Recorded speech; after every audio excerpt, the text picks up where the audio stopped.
It's the mother of all talk shows.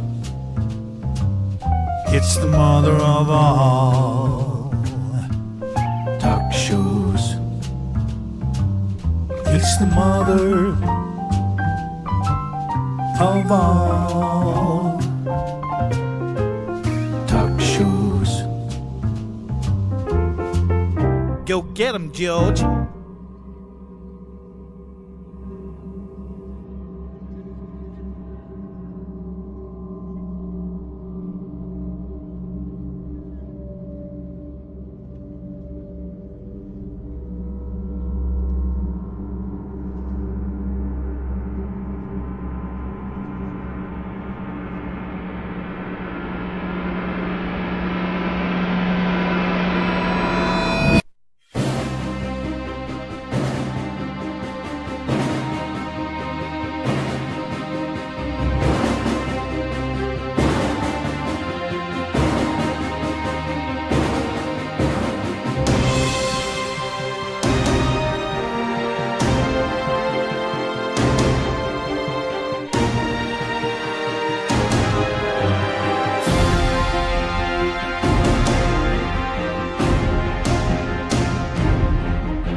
Galloway, and the mother of all talk shows.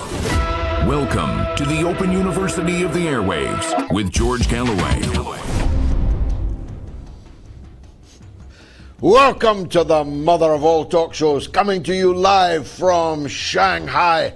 Keir Starmer has followed me to China. I'm only a short, ultra-high-speed rail line journey away. I've offered him any advice because despite everything, I welcome every effort to reduce tension in the world and boost the British economy. Locked and loaded, the United States Navy and Air Force are locked and loaded, but so are the Iranian defenders. According to their foreign minister, they have their fingers firmly on the trigger. And the entire show, I was going to use a word to describe it, but I'm in China, which is a conservative kind of place. The whole show of the US economy is turning to, well, as the French say, merde. The dollar is plummeting like a stone. Gold is soaring like an Elon Musk satellite going into orbit. Is the biggest crash since 2008. Is the biggest crash ever imminent? Well, we've got the world's best guest for that kind of thing, the one and only, the master, step in time, Professor Jeffrey Sachs, coming up. It's the mother of all talk shows. Stay tuned. Curious about our curriculum? Have something to say? Then call us now to join the debate on the mother of all talk shows, the only education you can get for free.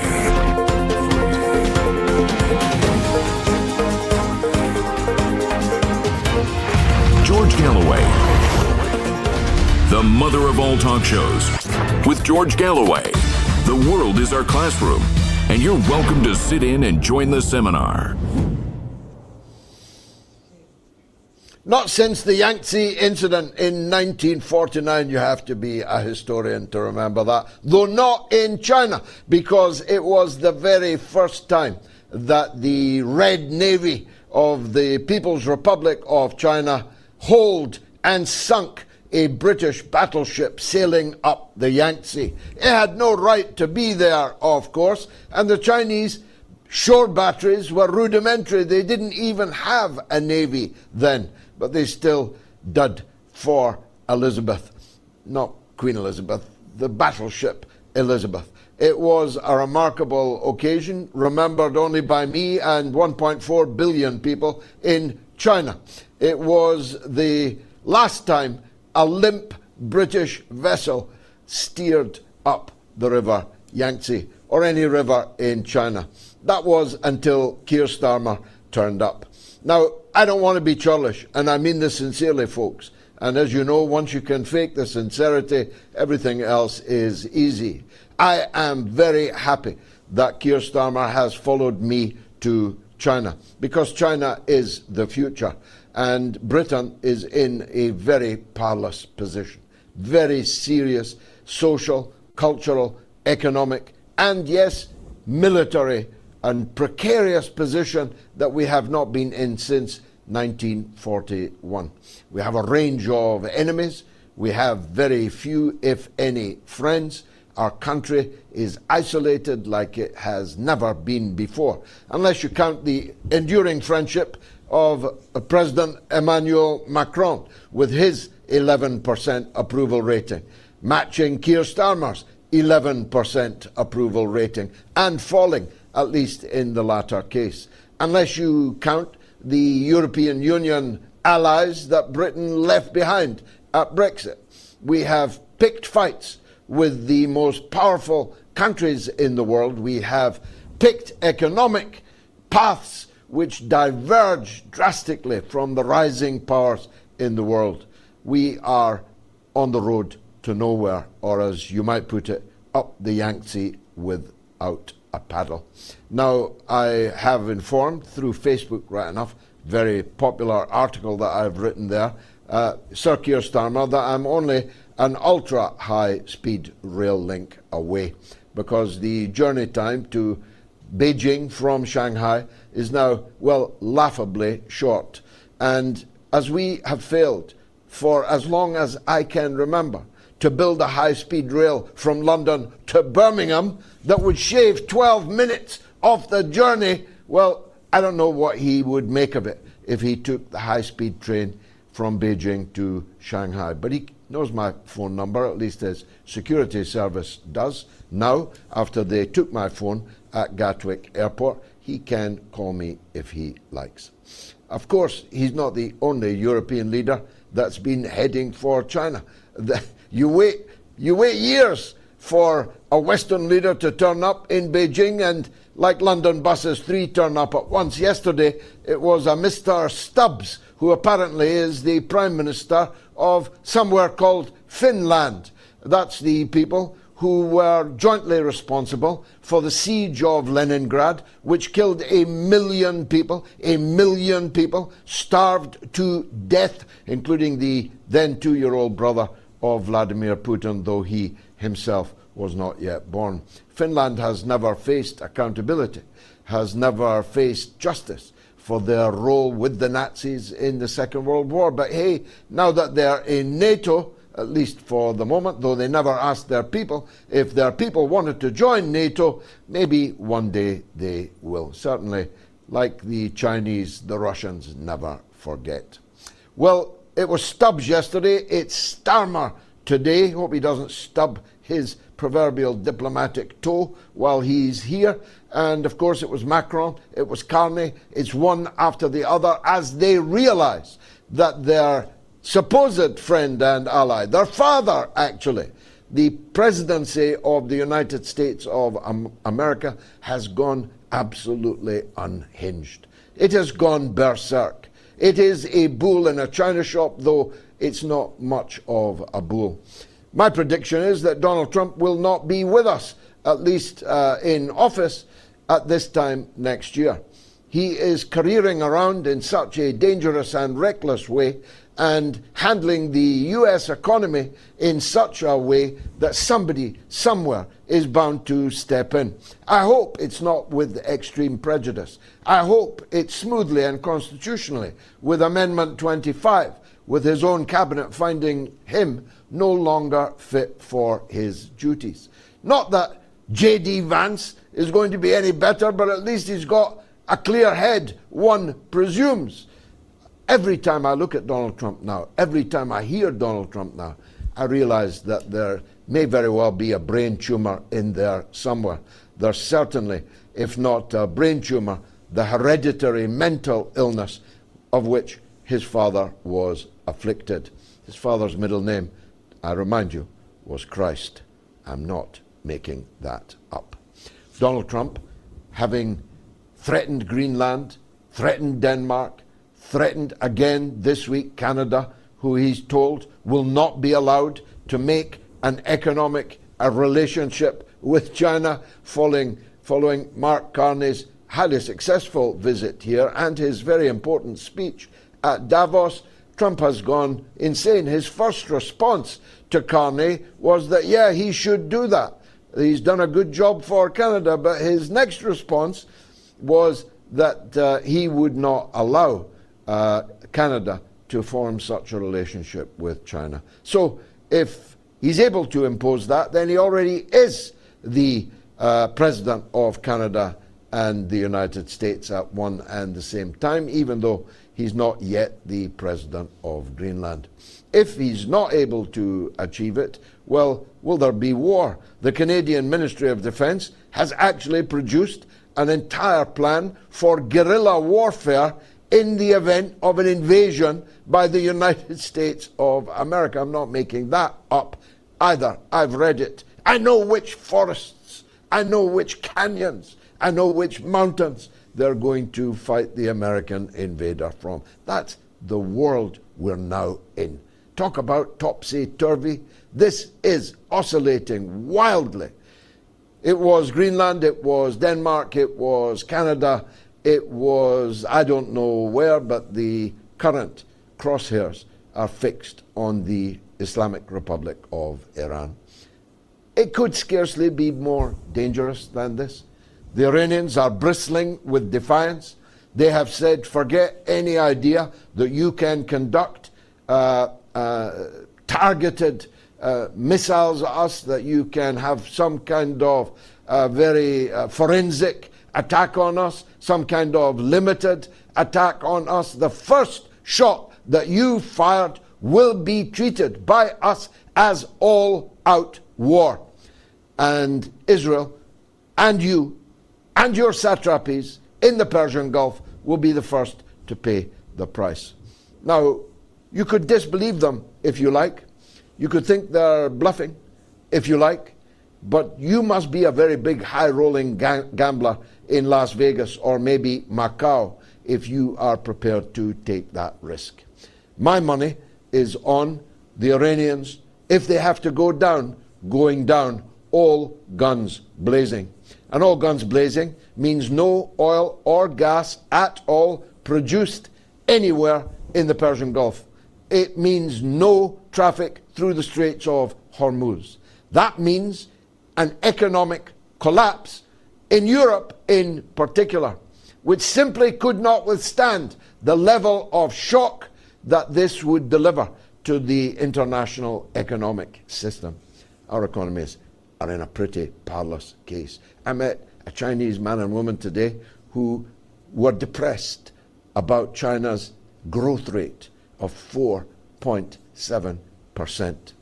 I didn't have the heart to tell them that we have no growth rate at all. They were depressed because that's down from 7.9%. And they remember the days when it was 20%.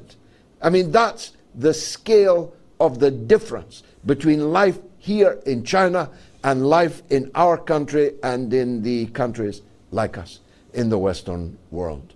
Talk about the sun rising in the east. You'd have to see Shanghai to believe it. You'd have to feel Shanghai to believe it. the national unity here, the sense of common purpose here, the sense of one country, one people moving together steadily. It's a long march, all right, from the beginning of the Chinese Revolution, but my God, it has been a success. And I'll be talking, as I say, to the master, Professor Jeffrey Sachs, about the extent to which, if we all don't box clever, if we don't all take the lessons from China's success, well, the sun will not just set in the West. It will be like a kind of, I don't know, Greenland sun, or wherever else the sun never rises in the winter. The situation in the Persian Gulf could not be more serious. We all remember the 12-day war. We remember the pulverizing effect of a mere fraction of Iran's hypersonic and ballistic missile capability, not to mention the world's most successful drones. I saw a picture today of an Iranian drone above a $1 trillion American aircraft carrier, a floating coffin. The Iranians could sink that aircraft carrier before you could say Jack Robinson or Jackie Robinson for Americans. And they'd be ill-advised to wait too long before they do it. Iran has the absolute legal right to preemptively respond to a clear and publicly stated intention of another country, a nuclear-armed country, to attack it, to decapitate it, to install a naval blockade, to invade it.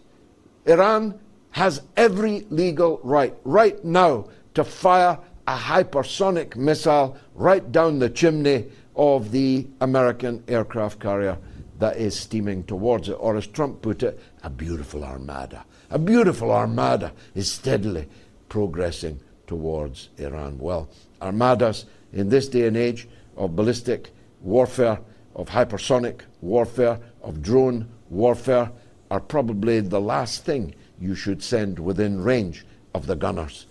The Yangtze incident would be nothing compared to the sinking of the United States flagship. Well, the putative purpose for Donald Trump is to get a deal. What deal? What deal is it that he wants? They had a deal. He pulled out of the deal, a deal which was working perfectly according to the IAEA, the body that governs these matters, and according to all the other partners in the deal, the permanent 5+1. There was a deal, Donald. What deal are you talking about? He says no nuclear weapons. But rather foolishly, in my view, the Iranians have no intention of building a nuclear weapon. If I were them, I'd have built it long ago, and then the armada would not be steaming towards them. That I can guarantee you. But for theological reasons, the Iranians have eschewed the idea of becoming a nuclear-armed power. And so that's the deal, Donald. No nuclear weapons? Great. We don't have any nuclear weapons. We have no intention of building nuclear weapons. And the nuclear deal that your nemesis, Obama, negotiated with us and from which you withdrew was plain evidence of that. But it might not need an Iranian ballistic missile. Because when I look at the American economy, it shows signs of not 2026, but 1929. When I look, as I do daily, not that I've got any, at the soaring price of gold, I see a crash coming. When I look at the 10% fall in 1 year of the US dollar, I see not 2026, but 1929.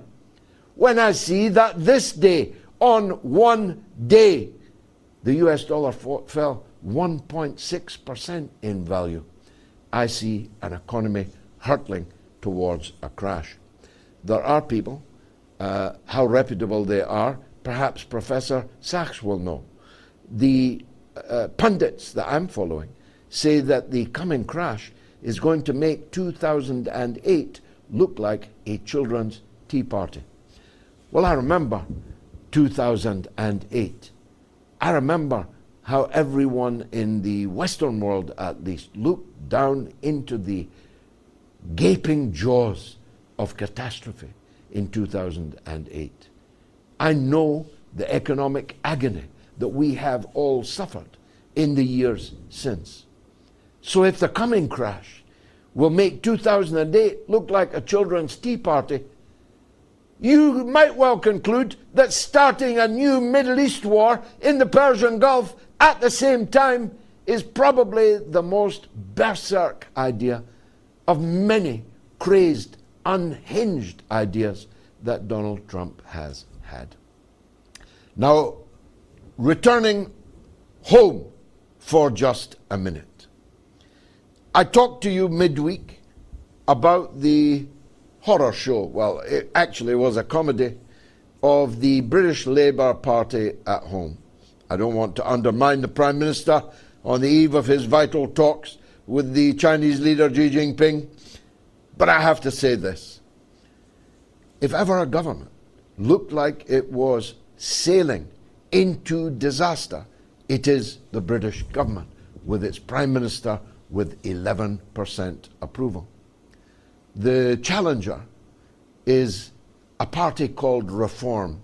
If you want to place them, they're kind of like the Meloni party in Italy, or the AfD in Germany, or the formerly named National Front in France, except they're not nearly as serious as any of those.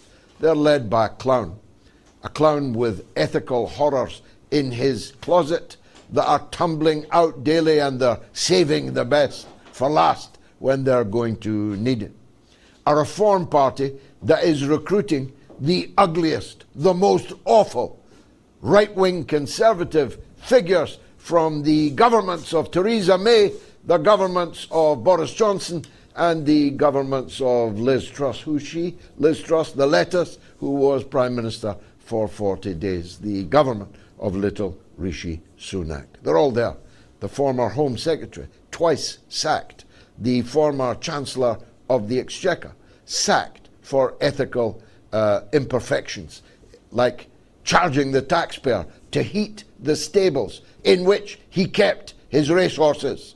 I'm not making that up either.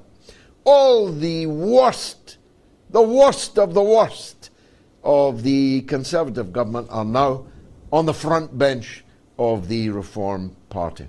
They have only one club. They have only one shtick. Blame Abdul for our problems. Blame Mohammed's with his corner shop on the corner of Denton, on the corner of Gorton. Well, there's a by-election coming up in the aforementioned Denton and Gorton. I know it very well. I fought it there when it was a by-election. If it had been a by-election, I would have won it. But it became a general election in which Jeremy Corbyn came damn close to putting Theresa May out of office. The Workers' Party of Britain will be fighting that by-election with everything that we have. We haven't chosen our candidate yet. Might be me, might be our star councillor, Shahbaz Sarwar. It might be, well, I'm not going to speculate on any others. But whoever our candidate is, and if it's me, it'll have to be in absentia, absent assurances from the British Home Secretary, Shabana Mahmood, that I will not face what I faced with my good wife at Gatwick Airport last year. But we'll be fighting that by-election, because we fight by-elections for two purposes. The first, of course, is to win them and provide decent, with integrity, decent, honest, and wholehearted representation for the people in the constituencies that we fight. But we fight for a second reason. It's a second prize, but it's one hell of a second prize. That second prize is to fight a by-election and make sure that it causes Keir Starmer to lose it. And we intend, if not to achieve the first, definitely to achieve the second. Because we believe that it is a necessary but not sufficient condition for the revival of the British people and their working class in particular to destroy Keir Starmer's fake Labour Party. Sorry, sir, I know you're in the same country as me, and I know I said one or two positive things about you, but, well, we are always going to try and get you. It's the mother of all talk shows. It's Professor Jeffrey Sachs coming up. Stay tuned.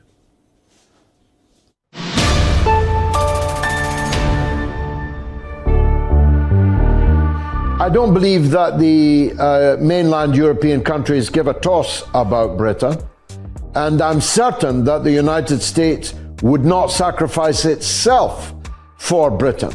That's why I say Britain is completely marginalized. As for the Trident missiles, of course, if the United States, which has dual control over these missiles, gave permission for them to be launched, of course, they would incinerate Russian cities. But what good would that do us? Because we'd all be dead, including the people that fired the missiles. You feel me?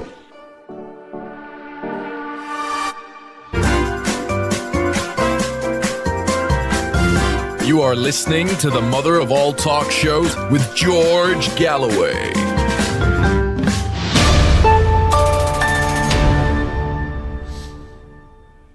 You're watching the mother of all talk shows, coming to you live from Shanghai, the great city, this hive of activity. And in a studio formerly occupied by my first guest, Professor Jeffrey Sachs. I know that because his picture is on my door, almost like an honorary plaque. But first, the poll. Is Trump suffering from hereditary dementia? His father, Christ Trump, not making that up, suffered from dementia and delusion of grandeur, amongst other things. Is Trump now suffering from hereditary dementia? Yes or no? You can vote on my Telegram channel, t.me/George Galloway. You can vote on my X. You can vote on the YouTube community poll on the YouTube stream. And if you're watching on the YouTube stream, please subscribe to my channel and give the show a thumbs up. It helps in our ceaseless battle with algorithm. And if you're one of the creme de la creme, and follow me and support me on patreon.com/George Galloway, you can vote in that ballot box too. If you want to call the show, it's toll free in the United States and Canada, soon perhaps to be one country. It's +1 844 944 3344.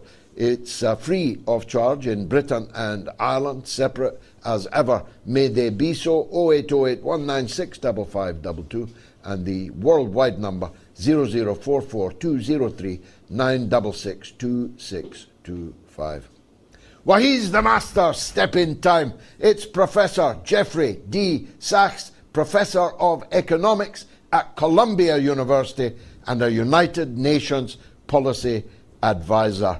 Professor Sachs, wonderful to finally meet you. As I said earlier, in this very studio, your picture adorns the door like one of these blue plaques. Jeffrey Sachs sat here. We are honored for your presence. Can I start at home before we go abroad? The US economy is showing all the signs of potential catastrophe. Do you agree? Well, it's very sick in a lot of ways, no doubt. We have massive budget deficits, as you know, about 7% of GDP. Trump is so erratic that your question of whether it's dementia, of course, is a very live and plausible explanation. We have thuggery, corruption, mismanagement. We also have a wild speculative bubble, obviously, in AI stocks. So yes, a lot could go wrong. Will it go wrong?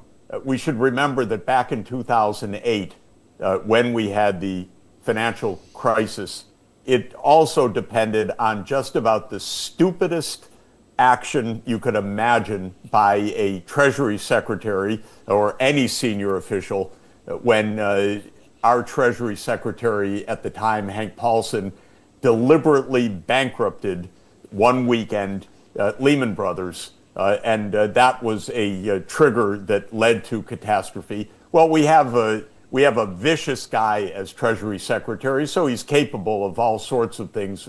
Whether he would be as stupid as Hankpaulson was back in 2008, that remains to be seen.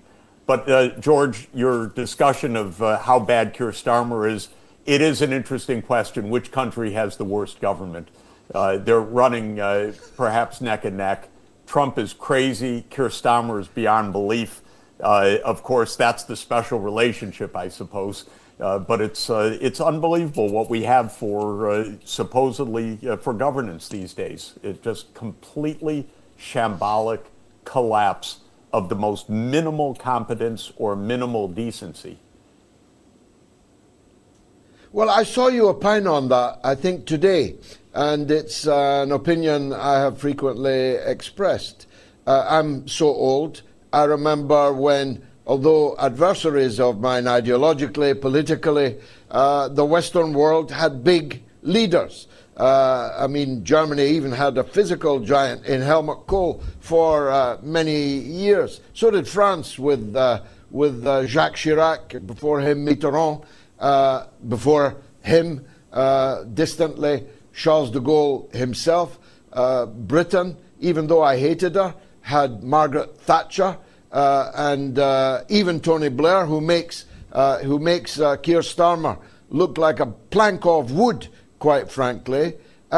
All the Western leaders got smaller, in many cases literally, in all cases metaphorically. What's the cause of that, Professor? I can tell you in the U.S., the cause is that our political system became completely corrupted by money. That's part of it.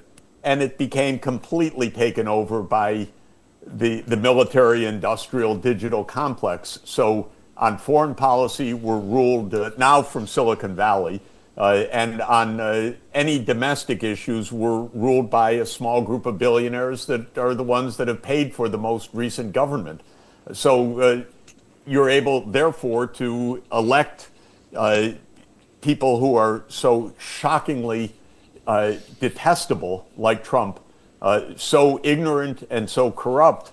But it's a money game. And Elon Musk, in this case, and friend Peter Thiel and others bought this past election. They own the White House right now. So this is what's happened on this side of the Atlantic.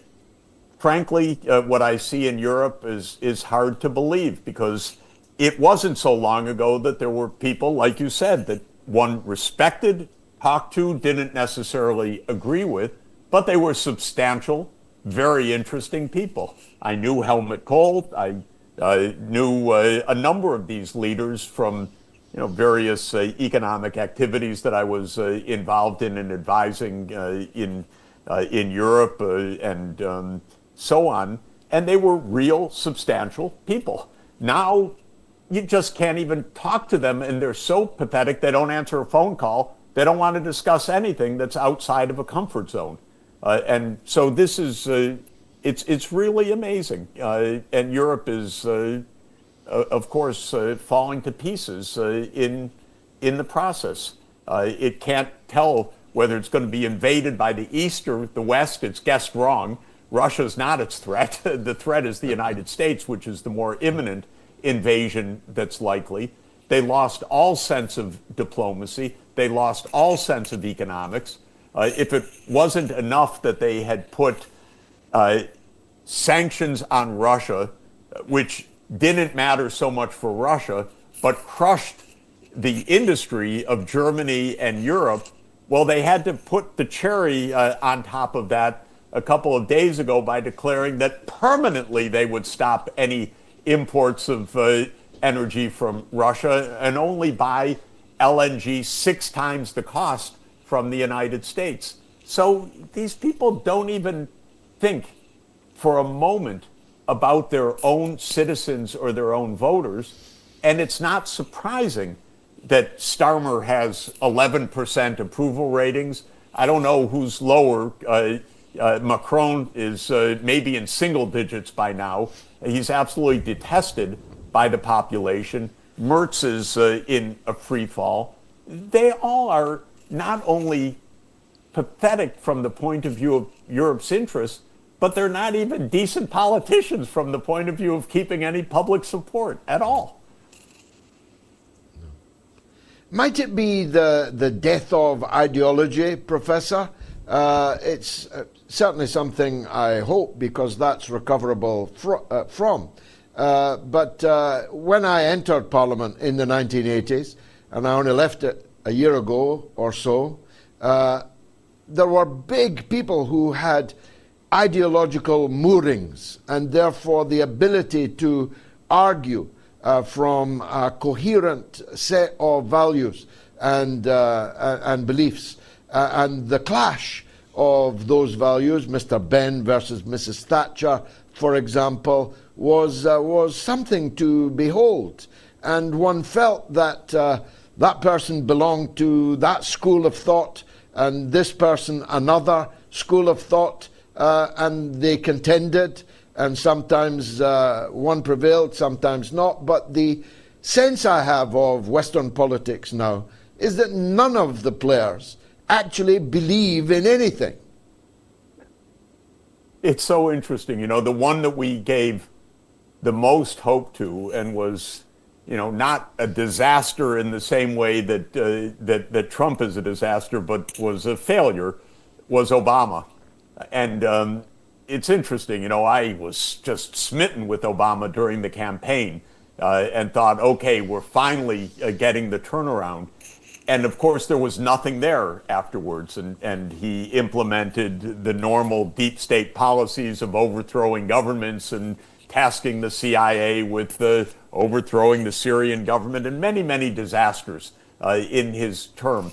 But what was interesting with regard to what you've just said, there was a book written by his campaign manager, David Plouffe, describing the victory that Obama won in 2008. I think it's called The Audacity to Win. I don't remember. It's a while ago. But the interesting thing about the book was it was 100% tactics of the election without one paragraph that had any sense about why the guy would actually want to govern, what he stood for. It was all about whether Oprah would campaign in this way, what they should say at this moment, what they should say about that moment. Well, okay, they won the presidency, but there was absolutely nothing there after that. And so this is the sense in which these people come out of nowhere. They're backed by whoever they're backed. And then, like you say, they have no substance at all. And what we watched, my wife and I often refer to a wonderful documentary biography of Gore Vidal, the great and very witty social commentator and novelist and public intellectual of the United States. And he happened to be filmed the night that Obama won the election, and he was in his villa because he was in self-imposed exile from the United States, living in Italy. And he's in his villa, and the camera's running, and the screen announces that Obama has been elected, and he shows no emotion. And so the interviewer says to him, "Mr. Vidal, aren't you happy that Obama's elected?" And he says, "Look, by the time you're elected president, you've sold your soul 10 times over, so this is completely meaningless." And this was basically the one-sentence explanation that it didn't matter. It didn't matter at all. It didn't change the course of America one iota. It didn't change deep state policy. It didn't change the military-industrial complex. It didn't change the shenanigans of the CIA. It didn't prevent the CIA role in the Maidan coup in February 2014 that put us on the road to war with Ukraine. It didn't prevent the CIA machinations in Syria that led to 14 years of this brutal civil war, not civil war, sorry, excuse me, covert war that the United States started at Israel's behest in 2011. So, yeah, it doesn't matter. That's the tragedy. We have on paper a constitutional system. It doesn't actually function anymore, but it still is there on paper. We will come back to some of those, if you'll permit us, but being a Roman Catholic of Irish origin myself, I frequently cast my mind back. I'm with Bob Dylan. I think that that murder most foul in 1963 was kind of the beginning of the end of America. It was. I see videos, grainy, black and white videos now, of Kennedy on the Middle East, of Kennedy on Iran. I watched one today where he says that we should have thrown ourselves all in to defend Mossadegh in Iran from the CIA, MI6, and other malign forces who destroyed democracy in Iran, because the elected prime minister had the weird idea that Iranian oil belonged to the people of Iran. The more I think of Jack Kennedy and the more I look at this unhinged Donald Trump, I realize in a way that's a metaphor for how far we've fallen. It's exactly right, George. I wrote a book about Kennedy's last year because I think Kennedy's year from the Cuban Missile Crisis to his assassination was a year of the greatest statesmanship that the United States had since Franklin Roosevelt. And Kennedy was on his way to becoming the great leader of our age. And it was for that reason he was killed, almost surely by CIA forces and those together with them. And James Angleton looms very large as the likely culprit who planted the whole episode. There's no doubt that it's that time, that moment, that America changed.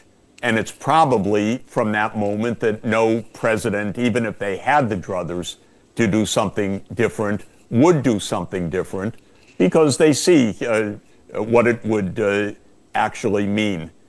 Eisenhower told us all of this very explicitly. It's mind-boggling, actually, to go back to read the famous Eisenhower farewell address, which was January 17th, 1961, just 3 days before the end of Eisenhower's presidency. And that's the famous speech where Eisenhower says that we're threatened by the military-industrial complex. What strikes me about that speech is not only how prescient it was, but this was given by a general, not only a president, but the supreme Allied commander. And he was warning the American people, warning them about what the military meant for their democracy. He knew. And I think when Kennedy was assassinated, Truman wrote quickly afterwards that his biggest mistake was to have signed the 1947 National Security Act, which created the CIA in part as a secret army of the United States. And I'm quite convinced that Truman knew that Kennedy had fallen in a coup, not in the ridiculous story of a lone assassin. Recently, George, I've been reading incredible history documents of Olof Palme's assassination in Sweden, and it's basically the same story. I think it's almost undoubted that Olof Palme was killed in an intelligence conspiracy that involved the United States, the UK, MI6, and Swedish intelligence, so that it was an inside job. And the documentation is shocking in this regard, as was the failure to have any serious investigation, obviously, so it was a cover-up. But what struck me that I hadn't really fully internalized until reading these documents recently is how much Sweden changed exactly in the same way. And what I mean by that is when I was a young student, I loved Swedish social democracy. This was amazing to me. The idea, and it was just breathtaking how Sweden was exploring novel approaches to ownership and worker ownership and the Meidner Plan. And there were many exciting things in the 1970s that I was enthralled with as a young economist in training. And then it all stopped in the 1990s. And it was the death of Olof Palme that stopped everything. And so these end up not being simply assassinations. They are fundamental turns of government. One could say the same about Yitzhak Rabin's murder. That was the last chance of even the most minimal decency by Israel with regard to the Palestinians, because after Yitzhak Rabin's murder, Israel became a genocidal society, and it is openly practiced its genocide in Gaza in the last couple of years. So Kennedy's assassination, Palmer's assassination, Yitzhak Rabin's assassination, these change history. It's not only the individual tragedies and the shock, but it's what it means inside the politics of these societies. These are coups that change regimes, basically. And this is what we're living with right now. I could spend all day discussing these deeper and historical matters with you, but time is against us, so we have to get through several other topics, Professor. Forgive me. The proximate crisis is the one in the Persian Gulf, where a beautiful armada, in the words of Donald Trump, is steaming full speed ahead into what might be a cataclysmic war, or might be the comparatively bloodless, relatively bloodless decapitation of the Venezuelan leadership recently. Who knows what Trump has in mind? But in the worst case, this will be the mother of all wars. It will not just set Iran on fire, but Israel on fire. And the US allies, the ones that Donald Trump received gold and pearls and aircraft and money and all the other largesse from in recent times. This could mean a world at war, couldn't it? They seem intent on violating every principle and pushing across every boundary until we get to a nuclear war. This is the general direction of the world that has been underway for many years. Interestingly, the Bulletin of Atomic Scientists, which keeps the doomsday clock, pushed the second hand of the clock forward 4 more seconds yesterday to say we're all of 85 seconds away from midnight, meaning nuclear Armageddon. That is a reflection of a fact that's been going on since 1992, that every American president has pushed us closer to nuclear war. And that is the case with Clinton, Bush Jr., Obama, Trump 1, Biden, Trump 2. They've all been reckless, and Trump 2 is by far the most unhinged, because there's probably that dementia or psychological profound deficit or instability that's at play right now. But the background to this war that is about to take place is itself a 30-year effort by Israel to create this war. Israel's created just about every other war in the region. It's created the wars in Lebanon, in Syria, in Iraq, in Yemen, in Sudan, because Mossad was very active in breaking apart Sudan, in Somalia, in Libya. It's always wanted the big one. It's always wanted the war with Iran. irrespective of the fact that Iran is essentially 10 times Israel's population.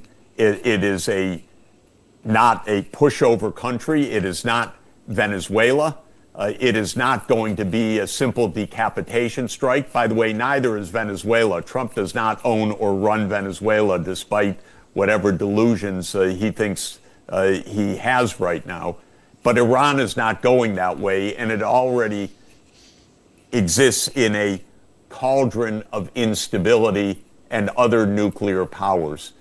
Iran is a region where Russia has major interests, where China has major interests, of course, where the Saudis, where Turkey, where other very significant countries have huge stakes. They actually don't want this war. There is no drumbeat for this war, neither in the American public nor in any countries of the region. This is a drumbeat of war in Netanyahu's mad psyche and in the subservience of the United States to every call by Israel to do Israel's dirty deeds. Trump will attack Iran shortly, unless by some miracle the rest of the world stands up and says, no, you can't do this, we don't accept it. That hasn't happened yet. I think the Security Council should be forced into non-stop sessions. It's not even hypothetical what Trump is doing about violating international law. The UN Charter could not be more explicit. Article 2, Section 4 says that no country may threaten to use force or to use force. And there is Donald Trump chortling along with the threats of force before our eyes. This is flagrantly in violation of the UN Charter. Of course, somebody just quoted to me Chancellor Merz saying how wonderful it is that this regime doesn't have long to live. My God, the astounding recklessness, pathetic governance in Europe to voice these things, just as Europe is poised to receive a U.S. attack anytime in Greenland. It seems that Europe has no principles other than don't attack us, but we'll be pleased if you attack someone else. So this is a real drama. It's a very dangerous situation. It's also amazing to me, frankly, how brazen it is, though at my age I shouldn't be amazed at brazenness at all, I admit, but I still am amazed at it. And one of the most brazen things, George, I don't know if you caught it, but the Treasury Secretary of the United States proudly describing in Davos last week the maximum pressure campaign by the United States to crush the Iranian economy and thereby to bring people out on the streets. He explained it all, that this wasn't somehow the result of the mismanagement or corruption of the Iranians. This was the deliberate campaign by the Trump administration to crush the economy. And then he concluded at the end, so they're not able to get imports, and this is why the people took to the streets. So this is economic statecraft. No shots fired, and things are moving in a very positive way here, says Bessent. Just incredible. They declared, okay, this is what they consider to be statecraft. This extraordinary violence and deliberate destruction of the economy of another country. And of course, what did Starmer say? What did Merz say? What did Macron say? What did any of these heroes of Western values say? Not a peep, as far as I know. No. And this is, of course, the exact playbook which brought down the government of Dr. Mossadegh in the 1950s. I mean, right to the rousing of the bazaar on economic demands, which turned out, when we read the histories, when the 50-year rules elapsed, to have been engineered in exactly the same way that Besant was talking about. Now, look, I respect you very much, but I can't say I respect the organization you advise anymore. I was thinking when you were talking about Olof Palme, everybody then knew who Olof Palme was. Nobody now knows who the Prime Minister of Sweden is. In my lifetime, everybody knew who the Secretary General of the United Nations was. Now, nobody knows who the Secretary General of the United Nations is, and the organization seems to me now otiose, redundant, meaningless.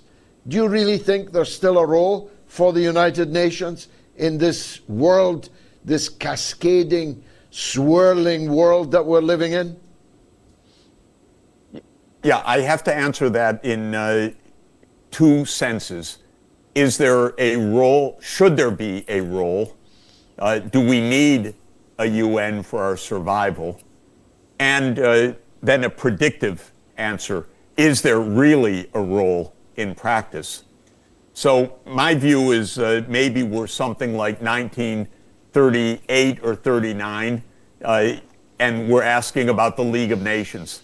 And the League of Nations has failed repeatedly in the 1930s. It didn't defend Spanish democracy. It didn't defend Ethiopia.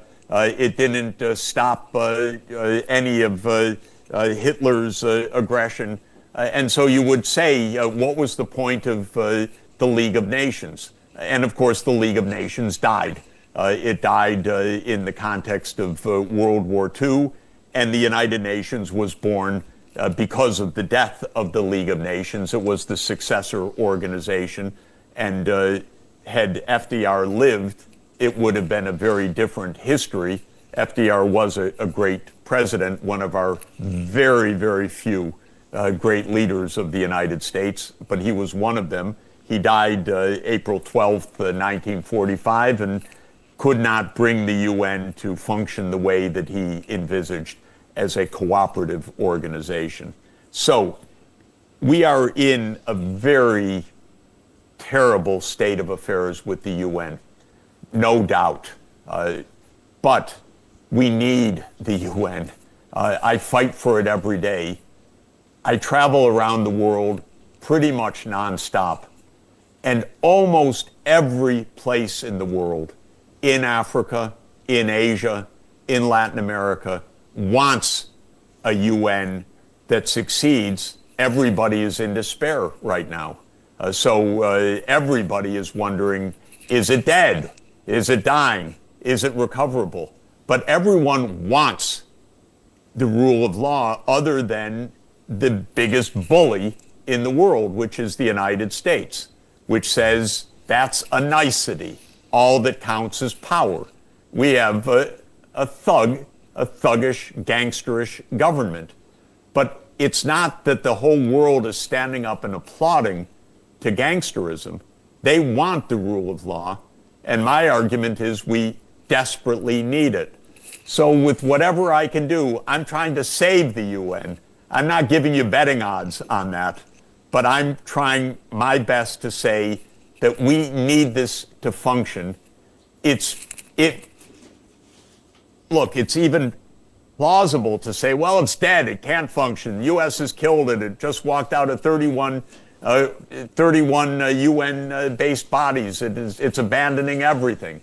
Yeah, it's true.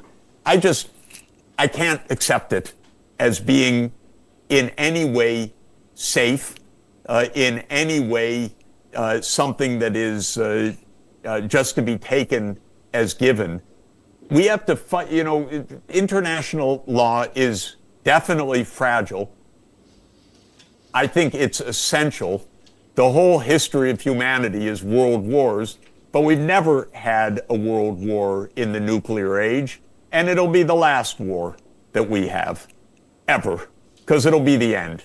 So we have to do things that are extraordinary, but it's not easy to do. That's why we need you, George. Really. Finally, Professor, I say finally, but it's a big subject. I was not happy that Donald Trump was elected president, but I was very happy that Kamala Harris was not.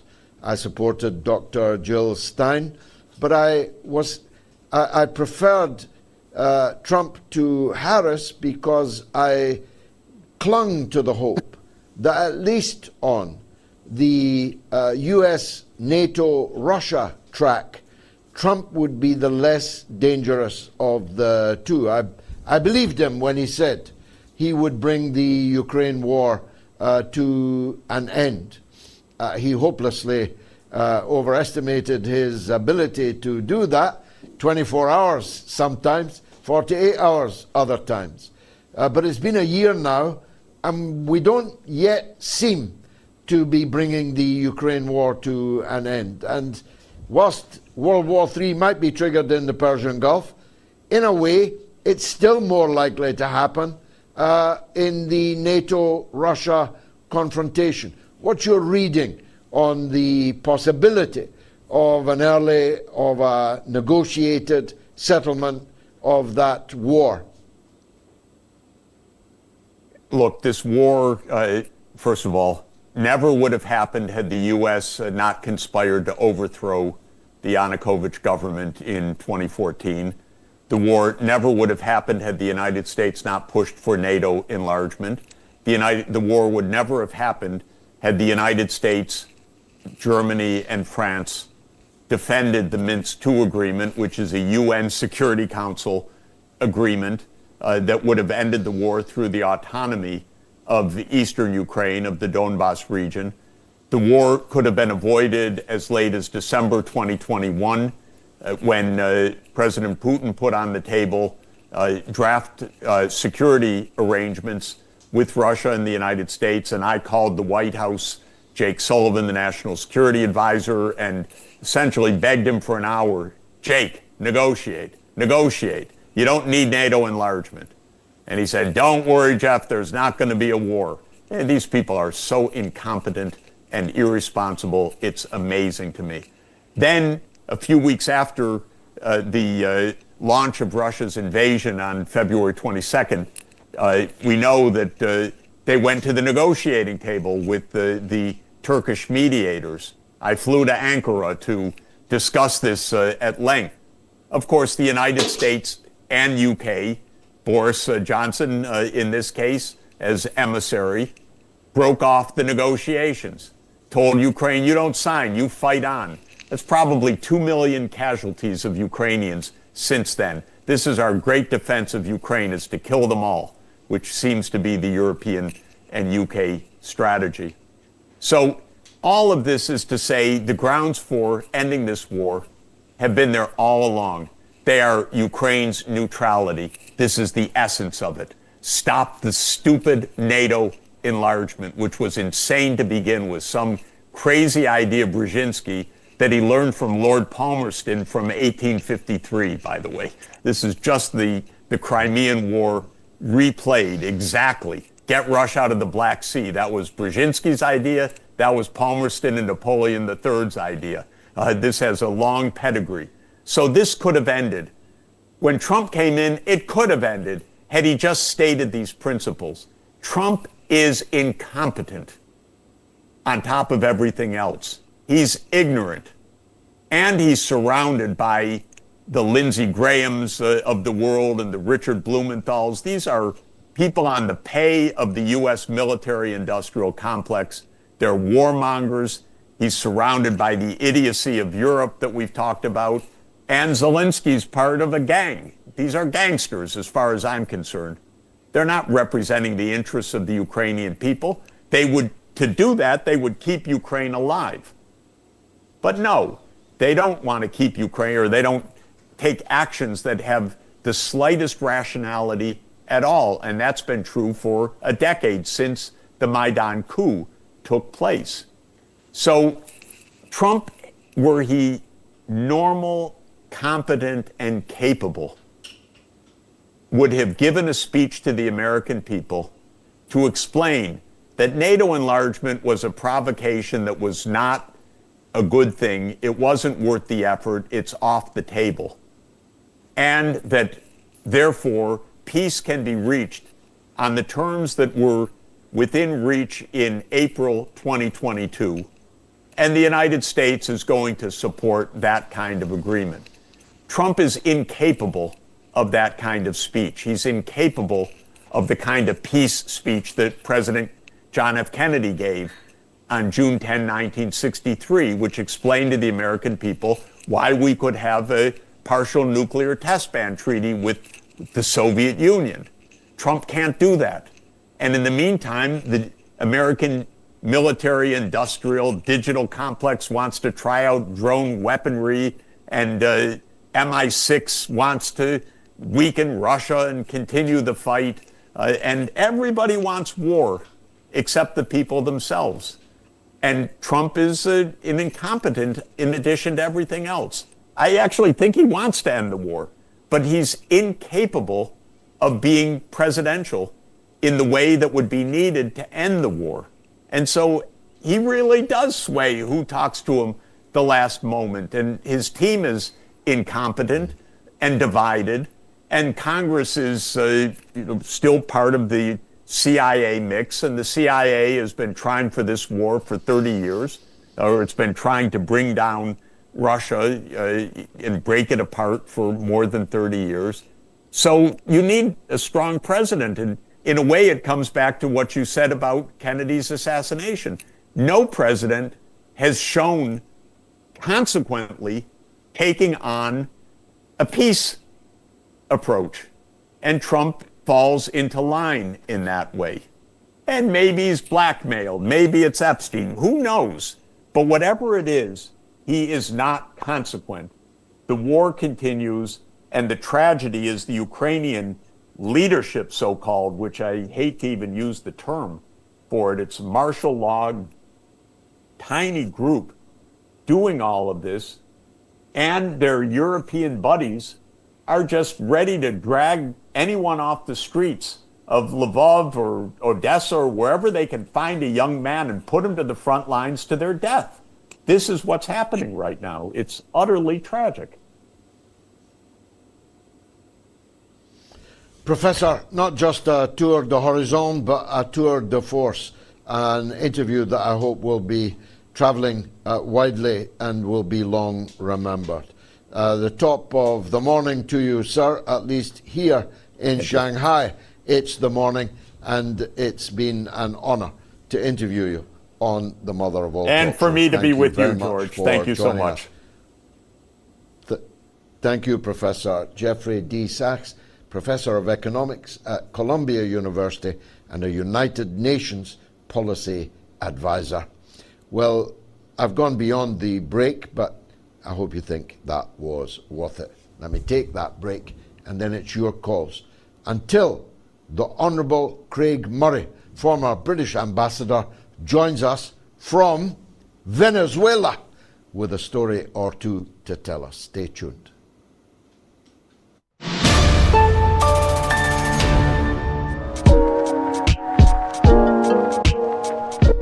Full marks to you for your dogged persistence and your quiet and dignified insistence that you were right and I was wrong. I don't actually recall the clash that we had, but I would have to say that you are being proven right, and I am being proven to have hoped for things that have not transpired.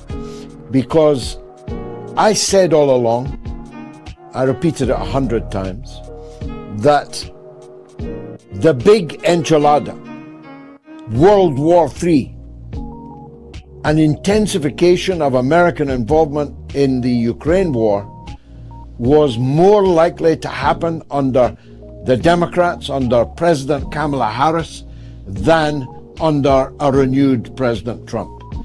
And I'll go to the stake defending that position.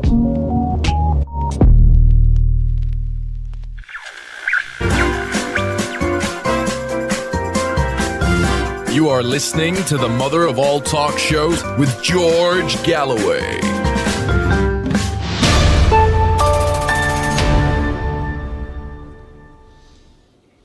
Is Trump suffering from hereditary dementia? It doesn't look good so far for Trump's doctor, who, of course, said he had the highest testosterone, the highest IQ, the highest every indicator that there could be. Is Trump suffering from hereditary dementia?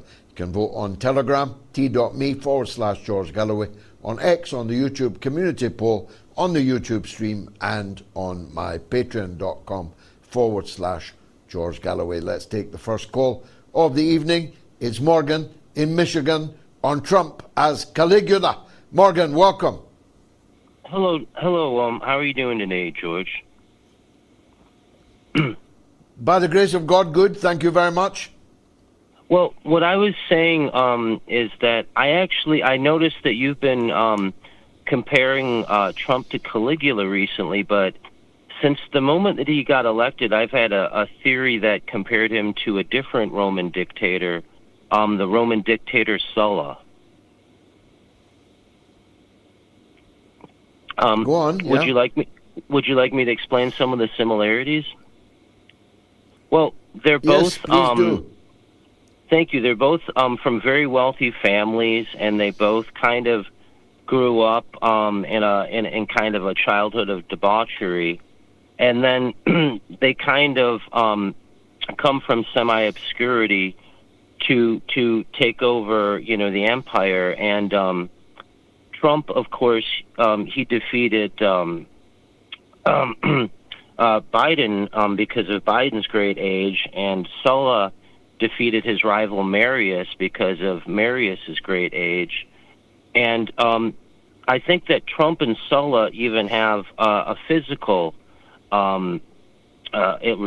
If you look at them, they have that kind of puffy face and kind of similar haircut. And the reason why I would say that I'm comparing Trump to Sulla is because Sulla kind of was the model for Julius Caesar. And so I actually think that just as Trump is Sulla, we in America, we will actually have our Caesar in the future. And I think it will be based, upon a lot of Trump's example, but it will be kind of a different kind of takeover, though. Oh, for a Julius Caesar to rid us of this Caligula, but we're mixing up our Roman history here. Morgan in Michigan, thanks for getting us off to that somewhat erudite start. Let's go to comments, because you can comment on the show. Scan the QR code now, and if you're watching on YouTube, and I'll read some of them out. Neil GZ says, I voted no on the hereditary nature of Trump's dementia, because I think there are other environmental causes, radiation, statins, junk food, etc. Don't forget the Diet Coke, which is apparently rotting him from the inside. I don't know if everyone has seen, I suspect not, the movie called The Apprentice, which is a movie depicting the early Donald Trump, and in particular his malignant, utterly cancerous relationship with Satan himself, Roy Cohn, the McCarthy witch-hunting lawyer, who did so much to launch Donald Trump, both as a businessman and as a political figure. And if we're talking Roman history, we've got to weave Roy Cohn in somewhere there. Gilbert Emoff says, Trump suffering from golden spoon shoved so far up his you-know-what. That too. Peace to you says, in America we are celebrated for not thinking for ourselves and inundated with propaganda from both parties. George is a breath of fresh air. Thank you kindly. Chloe, 1777, says the US has neither a presidency nor a government. They are hostages of a plutocratic mafia. Trump or AOC, Dems or GOP, it's all the same crime. And Miggy or Midgie 9260 says Sachs is correct. The PayPal mafia now owns the White House. And SC correctly says, rest in peace, Michael Parenti. What a loss to intellectual life indeed he was. Ali is on the line in England from Leeds about the protests in Iran. Go ahead, Ali. Hello, George. How are you? By the grace of God, good, thank you. What would you like to say? So I got back. I was in Iran for a couple of weeks, and I got back to the UK about a week before the protest started. I'm not going to go into details on how they did it. Obviously, we all know that they tanked the Rial using the money exchanges in UAE, Qatar. Basically, the Americans did it, the Israelis did it, the Europeans did it. They all worked together. They did a George Soros style little tank of the economy. Overnight, it dropped like 40%. But I'm not going to go into detail on what happened. We all know what happened. I mean, it was all artificial, and obviously they paid all these propaganda Iranians to go on the Instagram and start saying, no, go on the streets, go, we're coming, we're going to be there for you, and everyone got killed. So we all know that whose fault it is for all of this. But I just wanted to ask you specifically, how can Iran counter this artificial drop off the economy? Because they keep doing it, and it's dropped again, another 20 riyals today. So it's gone from 220 toman to now, it went from 190 toman to now 220 toman. And unlike others who think that they're going to attack, I don't believe they're going to attack. I believe this is solely there to panic the market, panic the Iranian economy, and drop it further. I don't think they're going to attack because Trump's the kind of person who only does surprise attacks. So he's there, and as he arrived, keeps saying that, oh, we're going to send more and more. Every time he threatens Iran more, the Rial's dropping even further. So he wants another protest. And this is, I think personally, he's just there to create more unrest in Iran. And then when there's another protest, then he's going to attack. That's why he's... Well, of course, that's an entirely plausible scenario and would have historical precedent in the case of Mossadegh in the overthrow of the democratic and socialist Prime Minister, Dr. Mossadegh, in the 1950s, without whom there would have been no Ayatollah Khomeini, there would have been no Islamic revolution. They complain about the Islamic revolution, but when the Iranian people voted for a democratic and socialist future, they willfully destroyed it and indeed supported some of the elements in the mosques to mobilize people to destroy Mossadegh's government. But that's old history. Now let's come right up to date. The scenario that you paint is entirely plausible. I don't know, I'm not an economist, what could be done about the currency. What I do know is that you have no real sovereignty unless you have both, either or, but preferably both, self-sufficiency in the things that are necessary within your country, and or the pattern of international alliances, powerful allies that Iran does have in the form of Russia and China, and to a lesser extent some of the other allies that Professor Sachs was mentioning. That's the only real future for people in the world, as long as the US has hegemony over the money trade, over the money changing, over the SWIFT system, over the ability to deny people, debank people, over the ability to block financial transactions and so on. As long as they have that hegemony, then the danger is ever present of the scenario you've just painted. That's why at Kazan last year, when I attended the BRICS, I was literally praying that they would at least come up with an alternative to SWIFT. It didn't happen. Maybe it will happen in due course. It needs to happen if the world is going to get out from under the dictatorship of the dollar. Although, given the way the dollar's collapsing, maybe they'll do our job for us. Now look, Ali, I've got to go on to list the Moats donors. A lot of new names again on the wall of fame this week. A big thanks if you are amongst those who visited moats.tv, as we ask all of you to do, to make a donation. Moats.tv is our website. It is completely simple to make a quick donation, even if it's only £1, $1, or €1. Huge thanks, though, this week to Bill Galley, Vivek Nayak, Barbara and Richard Tschudy, Tschudy. Forgive me, Barbara and Richard, if I've mispronounced that. Steve Greenwood and Melvin Battersby. A big thanks to every one of you. Scan the QR code now. Donate whatever you can. The show cannot survive without you. Let's go to Jordan in the Middle East, where Mohammed wants to talk about the prevailing situation there. Mohammed, welcome. Go ahead, please. Yeah, thank you, George. My question directly had to do with Iran, obviously. I really wonder, and I'm quite afraid of the ramifications of what is the extent of which the current U.S.-Israeli strategy, assuming really that Russia and China will once again tolerate the loss of a key ally in the region, just as they did lose Iraq, just as they did lose Libya, and just as they did lose Syria. Are they correct to assume that?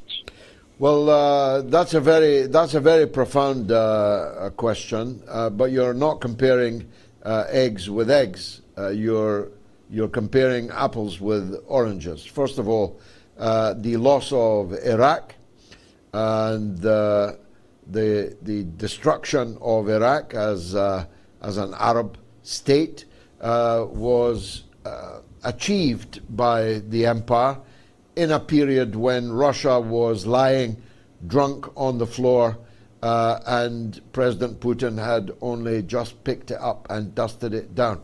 It was in a period when China was incomparably less rich and less powerful and less confident on the international stage than it is today. So both of these factors have completely changed. I could say the same, by the way, about Yugoslavia. Yugoslavia would never have fallen if Russia had been led by Vladimir Putin 2026. But it wasn't. It happened in that unfortunate period, that interregnum between the fall of the Soviet Union and the rise of the new Russia. And China has been getting stronger and more confident day by day, and that will, I think, continue. So we are in new territory now. I very much hope that the loss of the Iranian ally does not occur. I don't believe that it will occur. I don't believe that the US and Israel will be able to destroy the system in Iran. But there may be gigantic casualties, and I don't just mean bodies, but the carnage in the international economy and the final destruction of the erstwhile diplomatic United Nations system may also be casualties of what may be imminent and about to happen. But Russia, and in particular China, actually, somewhat to my surprise, have been stepping up the military supplies to Iran at a phenomenal rate, sometimes a dozen, 15 even, heavily laden cargo planes arriving from China in Iran daily. Russia already gave the anti-aircraft and electronic warfare assets that Iran will need perhaps to counter some of these dangers. But no one should underestimate the Iranian people. They will come together in overwhelming number if their country is again attacked by Israel and the United States. Iran is a gigantic country. No one could dream of occupying Iran. Sure, they have cards. The empire has cards. They have separatist cards. They have sectarian cards. They have just released a very large number of ISIS and Al-Qaeda prisoners from Idlib in Syria. They have cards. They have cards in the monarchist and liberal sectors of Iranian society, albeit really rather small compared to the mass of the Iranian population. I always make the point that Western journalists and visiting liberals, they're never far from the Intercontinental Hotel. But the vast majority of people in Iran have never seen the Intercontinental Hotel. They've never even necessarily been to Tehran. The Islamic depth of rural Iran is vastly underestimated by Western commentators and probably scarcely even features on Donald Trump's political radar. The absolute determination of the IRGC and the Iranian leadership to, if they go down, to go down with all guns blazing, should definitely not be underestimated. This is, after all, a republic based on the memory of martyrdom, on the entire basis of the party of Ali, Shia party of Ali, is based on the constant invoking of the memory of sacrifice, of martyrdom. These are people, pardon me, who are ready to die, and nobody should underestimate them. Let me take a quick break while I cough, and then it's Craig Murray.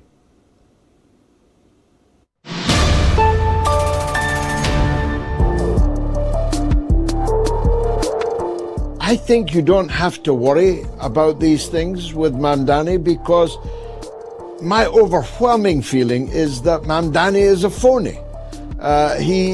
He has as much intention of doing these things as, you know, I compare him to a figure in British Labour history who became briefly famous in the US when Joe Biden was found to have plagiarized him during a presidential run some decades ago. But that man's name was Neil Kinnock. He used to talk all this flowery, far left guff like Mamdani does, but he had no intention whatsoever of actually doing anything about it, of doing any of it. So there's no chance whatsoever that Mamdani is going to defund the New York Police Department.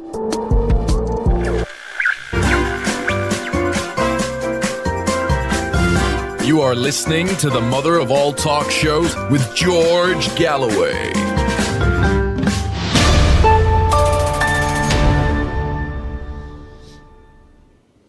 His Excellency, former British Ambassador Craig Murray, is a great friend of the show and a great friend of humanity. He scored a remarkable victory in the High Court in Edinburgh on the Palestine Action case just the other day, but he was unable to celebrate it in his usual style. In Rose Street in Edinburgh, he had to celebrate it with perhaps a rum and coke, who knows, in Caracas, Venezuela, for there he now is ready to report for us on both of those subjects. Ambassador, Excellency, thank you for joining us. If you don't mind, I'd like to start on your historic victory in the Edinburgh High Court. Why don't you tell people what you have achieved, because the mainstream media has been, rather sparse in their reference to it. They most certainly have. Yes, we've now achieved a separate Scottish judicial review under Scots law of the prescription of Palestine action, where the Scottish courts have accepted that there is a strong case, a case to be heard, that the prescription was illegal, was disproportionate, was contravenes human rights, both the Human Rights Act and the European Convention on Human Rights. And we're now going to have a judicial review in March, which is independent from a judicial review happening in England, because the High Court in England has no jurisdiction in Scotland. So Scotland will come to its own decision on whether or not the prescription of Palestine action is legal. And this, of course, if it's found to be an illegal prescription, this will leave in prosecution scores and perhaps hundreds of people facing terrorist charges in Scotland merely for speaking their mind and saying that they oppose the genocide and support action against the Israeli weapons industry in the UK. Yeah, terrorism charges for holding up a placard made of cardboard expressing their honestly held view. But why was it left to you to take this action? A man nowadays of, well, limited means. Why didn't the Scottish government take this action? That's a very good question, and the Scottish government should be joining this action, because not only is it against an action against the terrible imposition of human rights and the ludicrous absurdity of calling Palestine Action a terrorist organisation, it's also asserting the independence of the Scottish courts against the English courts. So you would think the SNP government would be behind it. But sadly, the Scottish National Party, which used to have a good history of radicalism, nowadays is entirely pro-NATO and entirely neoliberal. And the Scottish National Party MPs, disgracefully, didn't vote against the prescription of Palestine action in Westminster. So I'm not really expecting any succor from them. But part of the answer to the question as to why it falls to me is it always seems to. Yes, indeed, so much falls to you, including where you are now. It looks very bright and sunny. You are seeking some clarity, as we all are, on what exactly is happening in Venezuela. What have you found so far? I should say I've only been here 5 days, so there's still a lot of questions to be answered. But what I can say to you 100% for sure is that the picture of Caracas, the picture of Venezuela, painted systematically in the Western media, is a complete and utter lie. I've been here for 5 days. Within the city, I've probably travelled well over 100 miles now internally in the city, in the vehicle, going backwards and forwards to various places.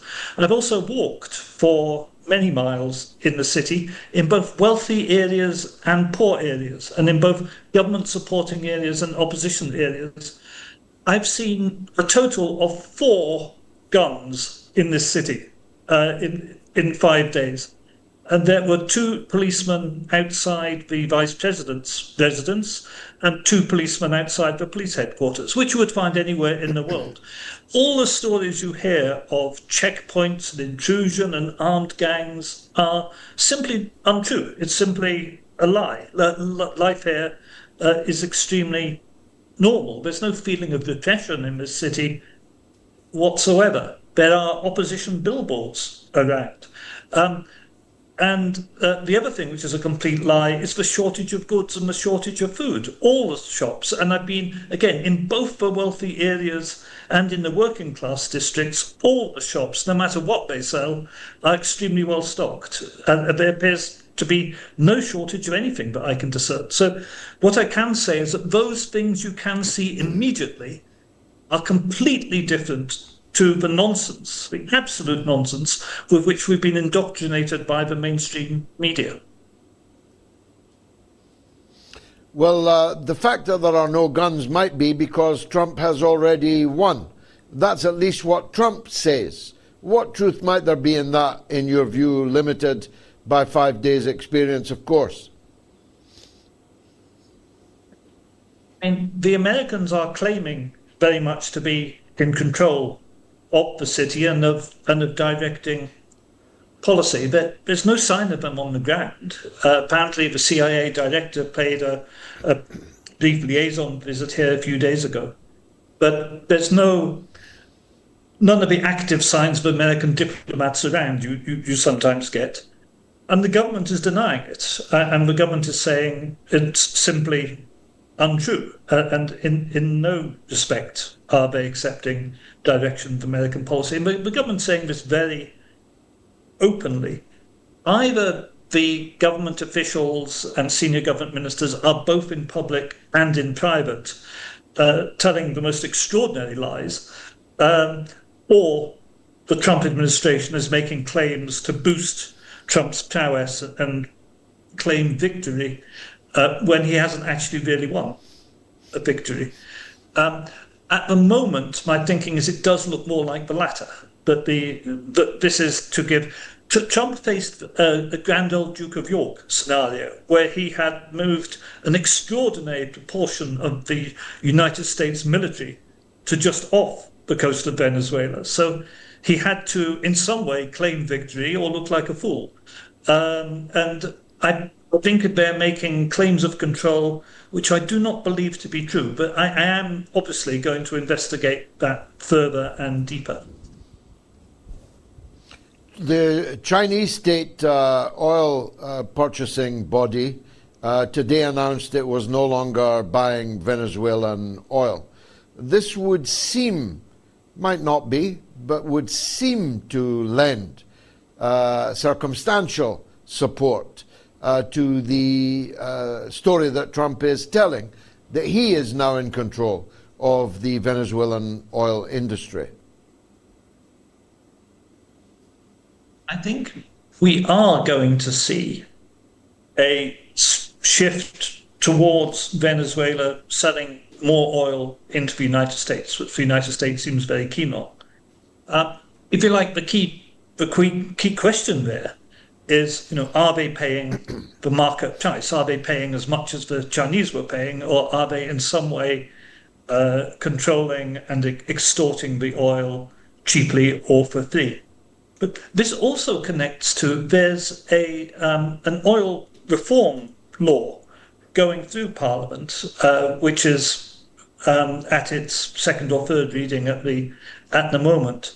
But that started before the American attack. That was already something which was in process, because the Venezuelan government has been very aware of the need to attract foreign capital to revitalize its oil industry. It's been doing quite well. Actually, Venezuelan oil production has increased every year for the last 4 years under state production.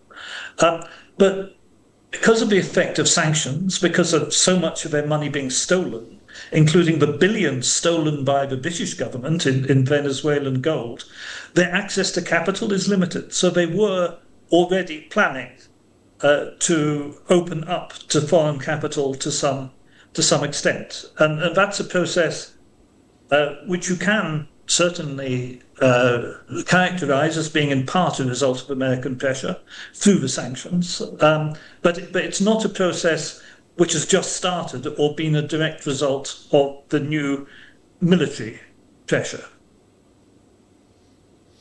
Now, as we speak, President Maduro, and presumably also his wife, Celia, languish in the very penitentiary that Jeffrey Epstein was suicided in.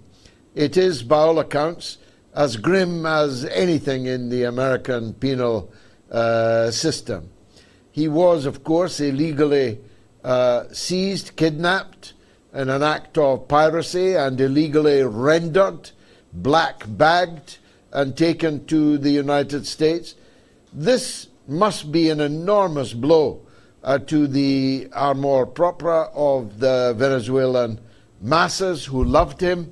The masses loved him. There were many people who didn't, but the ordinary masses in Venezuela definitely loved him. I saw it, experienced it with my own eyes.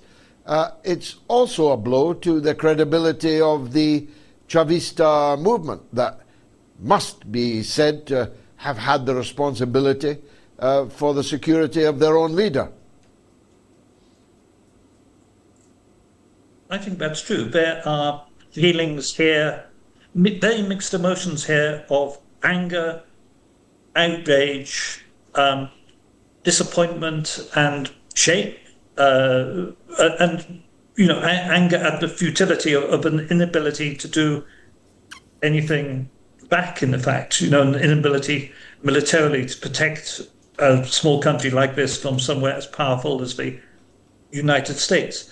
I think it's worth saying that with a very few exceptions, even the opposition here are entirely against the kidnap of Maduro. And in fact, the National Assembly unanimously passed a resolution condemning the kidnap. And there is a certain rallying around the flag as a result. I think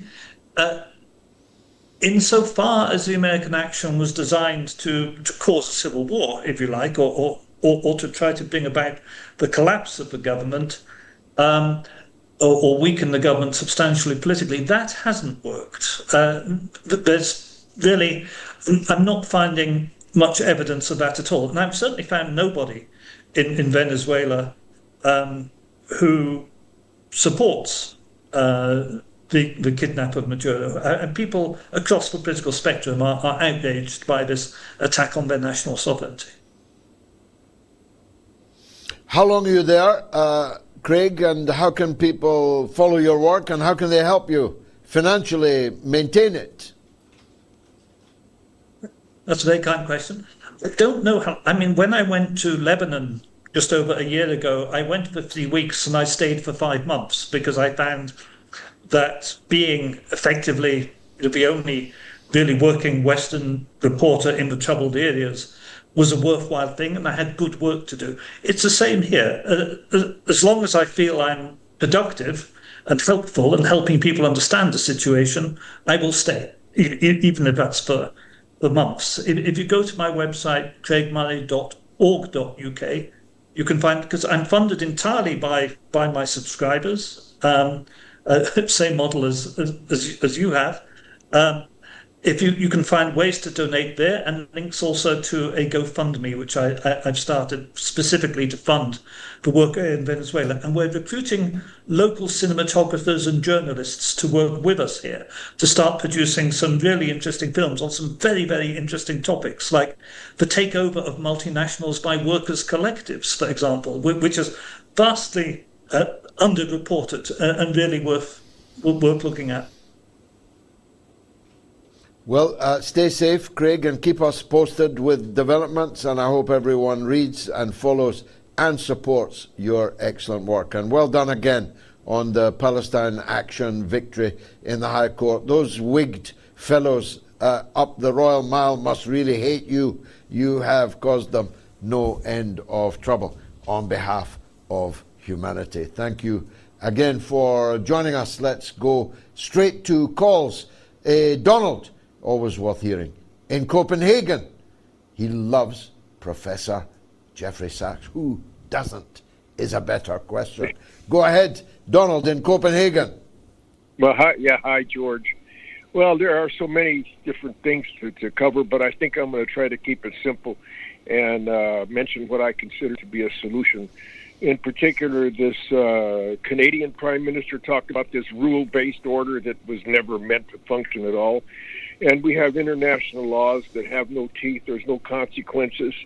And we have international courts. And I think that one of the solutions might be is to start trying some of these criminals in absentia. They don't need to be present in the court to present the evidence and find them guilty, and then and what the punishment might be. And these things have to be done because all this rhetoric it's not happening. I mean, we see the problem. Everybody can see the problem.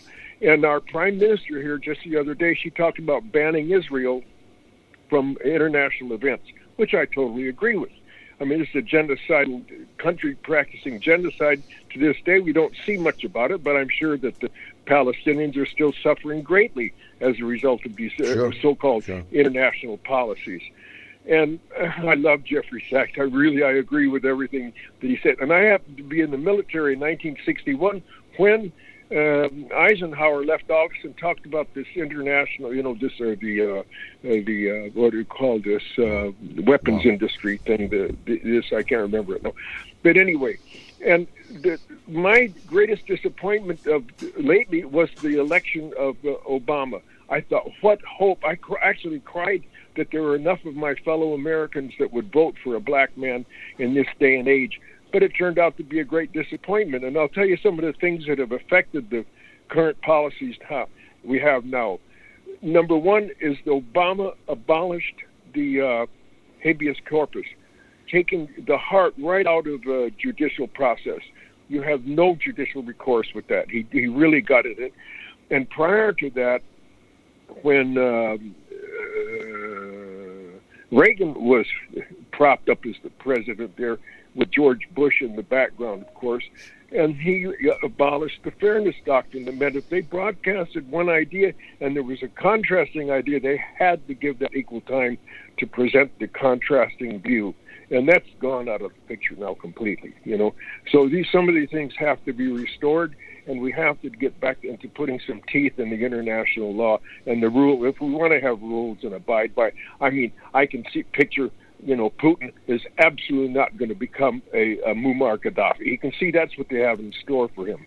It's quite obvious, And all of this rhetoric about who the enemies are. No, the enemies are in the United States, and I've agreed with that so far back to when I was in the military. I was accused of creating mutinies because I wanted people to abide by the Uniform Code of Military Justice, and they weren't doing it. And these things, I really hate hypocrisy and lies and being told something that I can see clearly what we're not doing or what we could be doing if we abided by the laws that are, we need to implement them. And that would be the basis of getting back to something that has some teeth in it. And without the teeth in it, then we're going to just continue down this path. And the military, the entire government of the United States. And I want to finish by mentioning something about Donald Trump.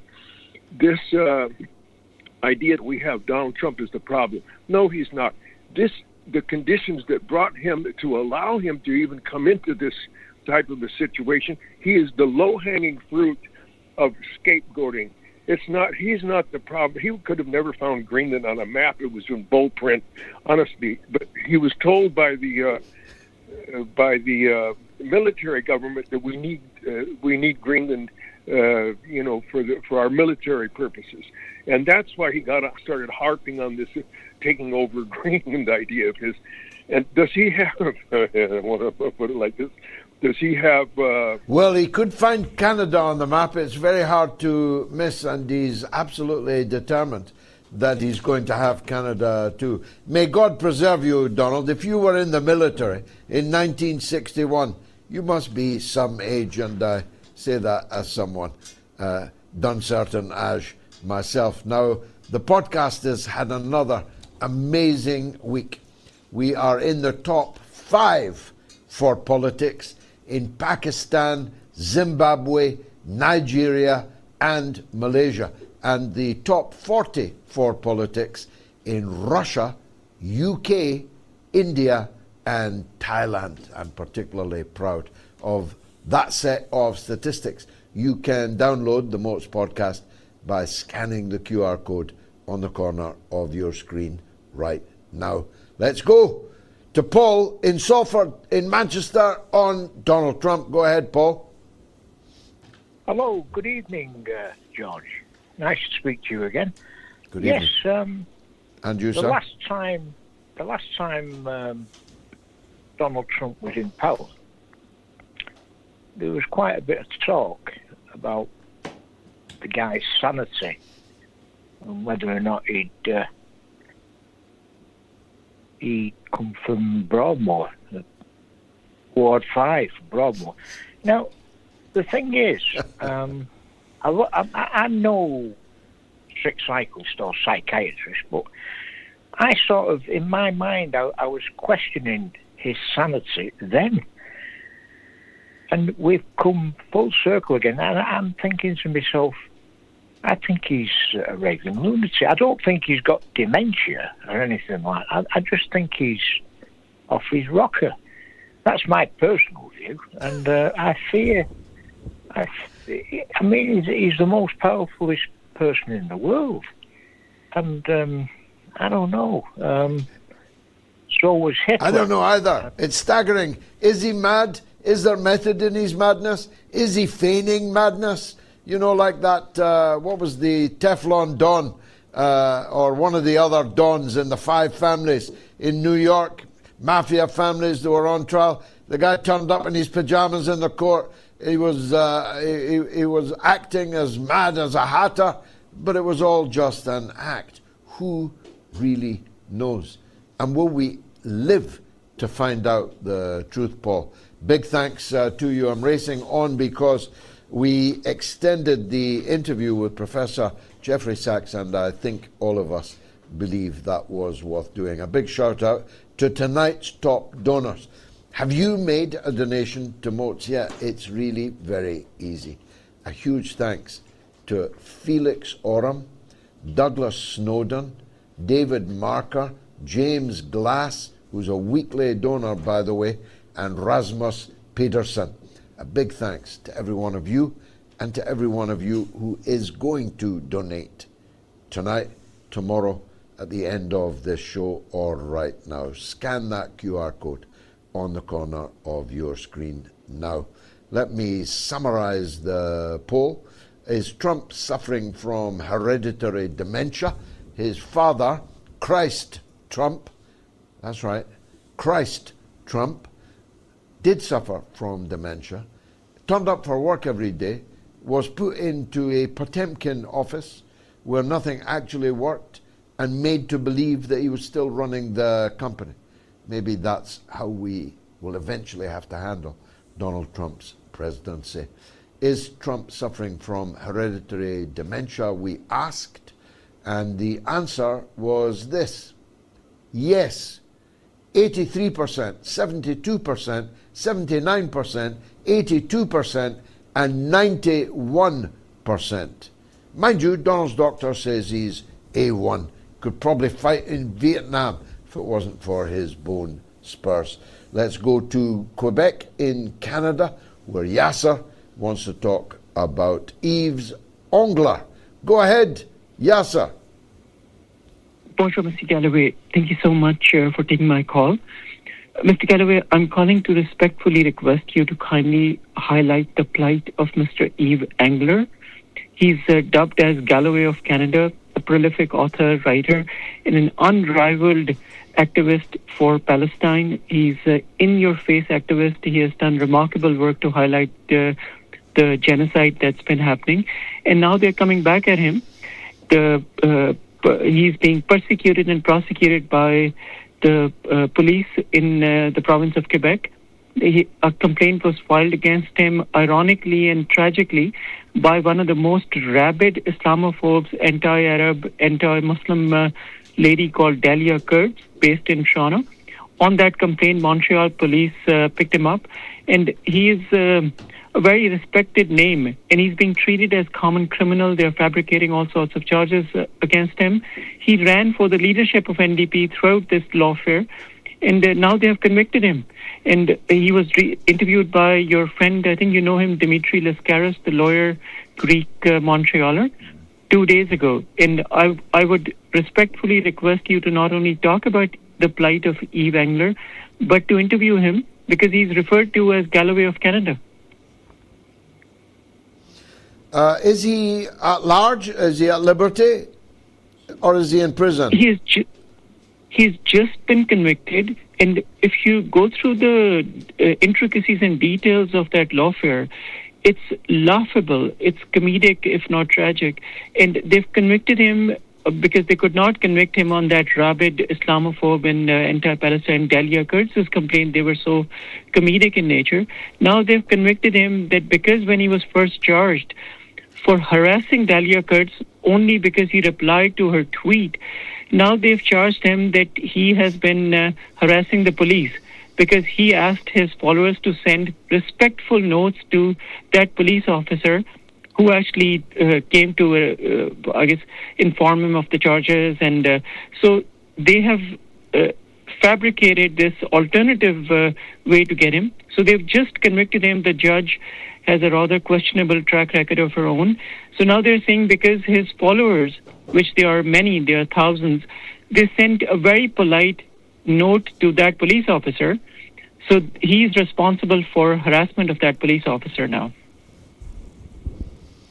Well, if he's the Galloway of Canada, we better find him and get him on. Thank you, Yasser, for telling us that story, which is, of course, being repeated across the Western world and was, of course, visited upon me and my good wife, Gayatri, who will be joining us in a minute, but only after the legend that is Erebos gives us our weekly update from New York.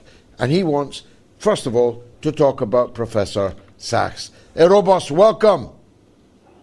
Greetings, salutations, and felicitations to Clan Galloway, of course, to the crown jewel, the mother jewel of the staff, child first of his name, well planted in life.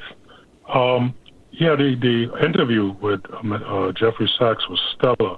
You know, I was riveted looking at the screen. I was just sitting here. I think my mouth was hanging agape, just looking at him, listening to him. I am familiar with his work and what he says, but to have, most of the interviews I see him do are not usually this long, except with maybe Glenn Deason, perhaps. But he does maybe within the range of 30 minutes or less, and he's gone because he's at some UN thing or the other. But he had an uninterrupted, able to really, do a proper excavation. I thought it was great. I like yourself. I disagree on his point with the UN, but otherwise, and then to have the Honorable Craig Murray, a very decent man. He reminds me of my grandfather in a lot of ways. I was kind of like his kid, rambunctious and spoiled, and it didn't turn out for me. Hopefully, it'll turn out better for the Honorable Craig's kid. But he's in Venezuela on the ground, doing reporting, in the field, and even at his advanced age is not stopping him, right? It's not slowing him down, and he's there kicking around. And the show overall was fantastic, and the quality of the calls. I wanted to present, if possible, an alternative view. I think war, in the words of Machiavelli, war cannot be avoided. It can only be postponed for the benefit of others. I think in order for this hegemon to receive some blows and to be defeated, the new world that's being born is being born, the birth pangs and agony. It's filled with violence and blood, unfortunately. People don't like to hear that, but they think they're going to, pray, fast, or protest their way to a better world. These are all tools, as you've reminded us greatly. They're essential and necessary, but light years away from being what's needed. To paraphrase, the world that we want to see, or maybe I should just speak for myself as as someone that wants to see more freedom, justice, and equality in the world. That's going to have to be brought about by unfathomable amounts of blood. Because when you think about it, the 10,000 or so people that rule over the planet, particularly in the Western world and some of the Eastern world, they're not going to give up power. They're not going to retire. There is no appealing to their conscience and fatiguing them into compliance. Right? These people they've either got to go or submit to force. And that's the way I see it. So I think war is inevitable on some level, and either people fold and go to sleep and allow the hegemon to win, or is this going to have to be an all-out fight? Now, nukes is going to finish everything. Hopefully don't get to nukes, but if it comes down to a conventional fight, the global majority and the oppressed are going to have to rise up. And thank you, Moats, and thank you, Mr. G. Well, the perspicacity of all that is stunning, to use a word you used earlier. I don't have time to do it justice. Neither would it necessarily be wise for the show and its place on the firmament of capitalist-owned social media platforms for me wholly to do so. But I do think that I need to make two observations. First of all, the Shah of Shahs, the Shah of Persia, the jumped-up son of a corporal, Pahlavi, who ruled with the grimmest tyranny in the entire Middle East, and there was a lot of competition for that title, was removed not by violence. There was some violence, but he was removed by mass power. The mass power of the risen Iranian masses made impossible the mighty army of the Shah and their Savak torturer intelligence service, the most brutal and vicious ever seen in the Middle East. Again, a lot of competition for that title. The soldiers made a calculation. They had 6 bullets in a magazine, maybe a double magazine, 12 bullets, and there is millions of people confronting them, coming towards them. Even if they had opened fire, even if they had killed 10, 12, 20 people, they would have been overwhelmed and torn to pieces by the risen revolutionary mass of the Iranian population. And rational calculation very quickly set in. Very few of the mercenaries that served the Shah of Persia in the end opened fire, because they knew that they would be limbless within seconds if they had turned their guns upon the people. That's the kind of politics that I urge and hope for, because of the second caveat that I must make. War, yes, I get everything that you said, but no nuclear armed power will allow itself to be defeated by conventional means. This seems to me axiomatic. It goes for Russia, as it goes for the United States, as it goes for China, or any nuclear armed state. It will not allow itself to be existentially removed from geography, from history. It will not, whilst it has the ability to launch a nuclear weapon. And that's why I'm against the war. That's why I'm trying to stop the war. Because I believe, I think I know for certain, that once the nuclear weapons start flying, while they may start out as tactical, short-range nuclear weapons, they will quickly escalate into intermediate-range nuclear weapons and ultimately end in the intercontinental ballistic oblivion of hypersonic nuclear winter. And all of us will be gone. And then it won't matter whether you're black or white, gay or straight. Then it won't matter whether you're left or right, whether you're liberal or conservative. None of these things will matter. For all of us will have been incinerated, and those who were not immediately incinerated will soon wish that they had been, as they limp, desperate for food or uncontaminated water, riddled with the nuclear cancers, and starving in the nuclear winter. Erebos, the legend in New York, is the last call that we have time for, because here is the woman without whom the news wouldn't be the news. Here's Gayatri. What's rattling, Gayatri? Did you know that it was on this day, 29 January 2002, that George W. Bush coined the phrase axis of evil pointing at Iraq, North Korea, and Iran. And this was, of course, to describe the post-threats to global peace and security that these countries, this axis of evil, was causing. And look where we are today, and where the threat for global peace and security actually comes from. Yeah. So today, we are still in China. After Hong Kong and Macau, we have arrived in Shanghai. And our program started very early, and it was fully packed. And I just wanted to give a word on that, because we visited something called 10 cent.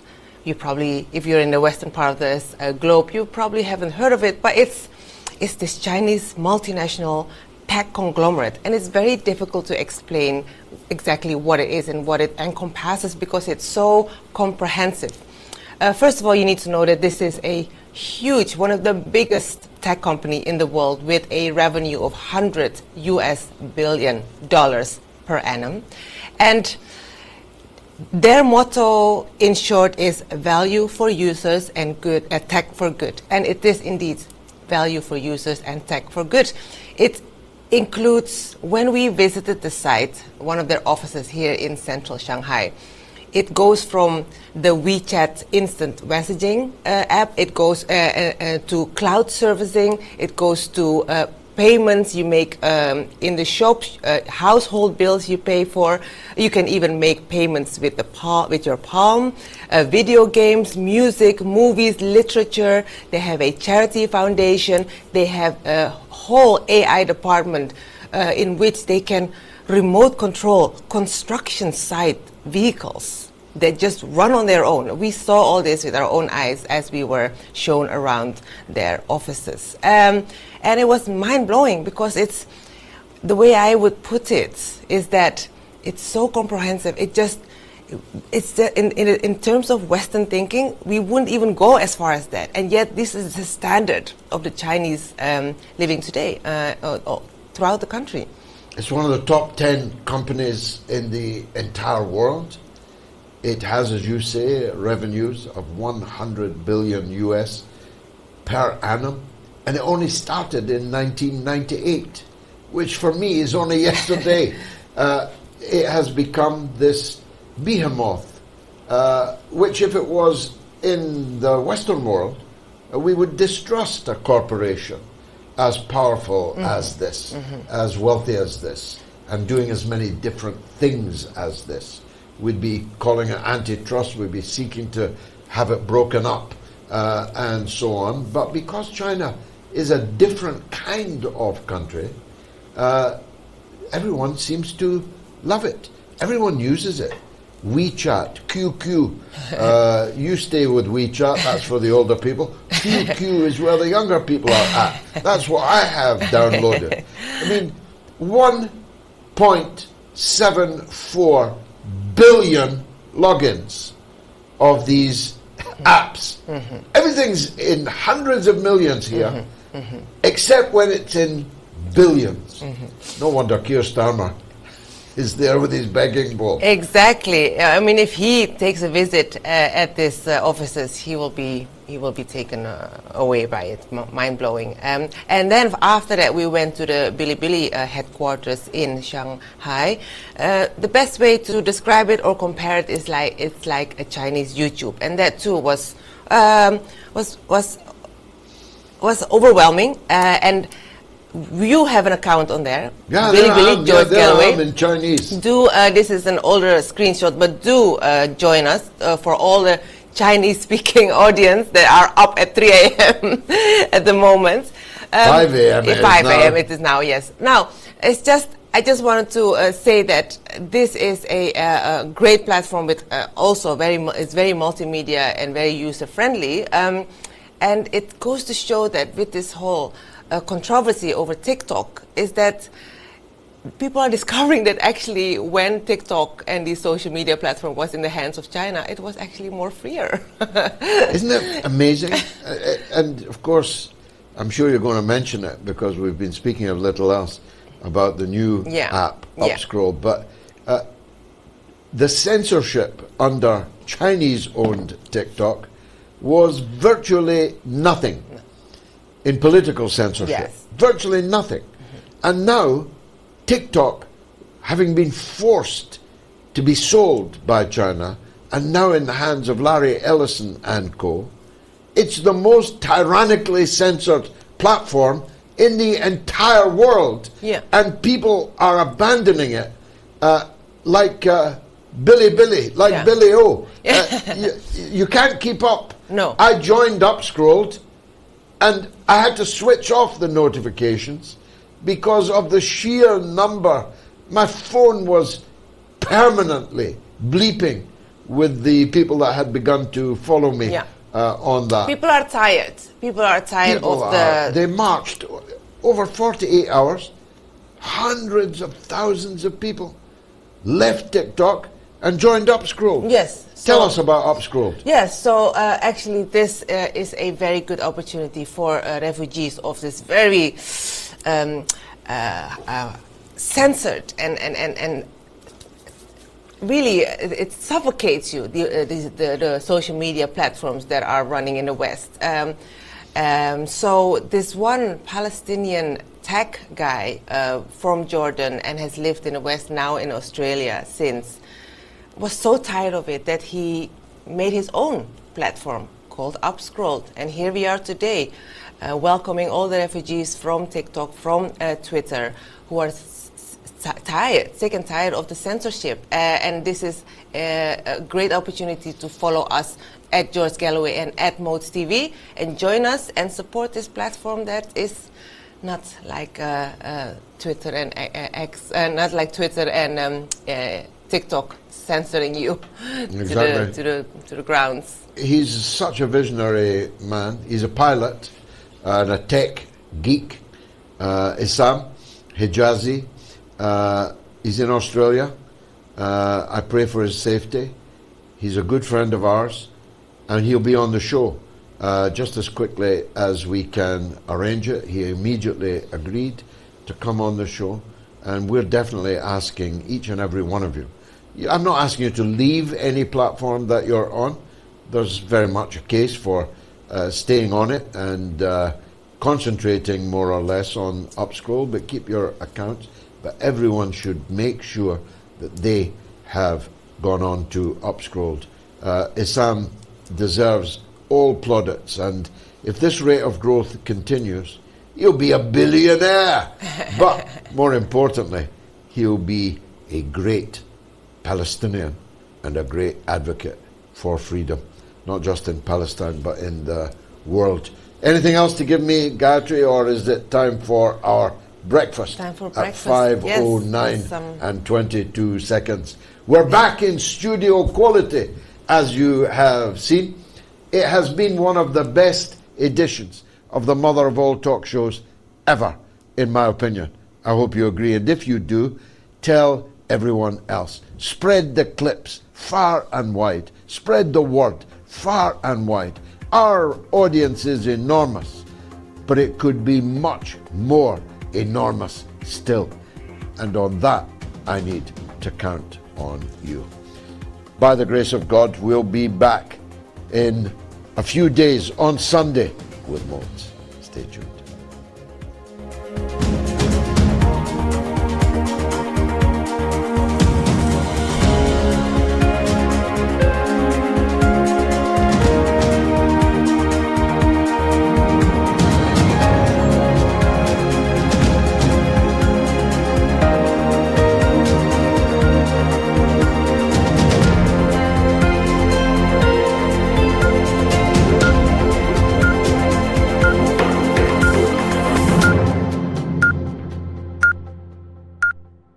It's the mother of all talk shows. It's the mother of all talk shows. It's the mother of all talk shows. Go get 'em, George.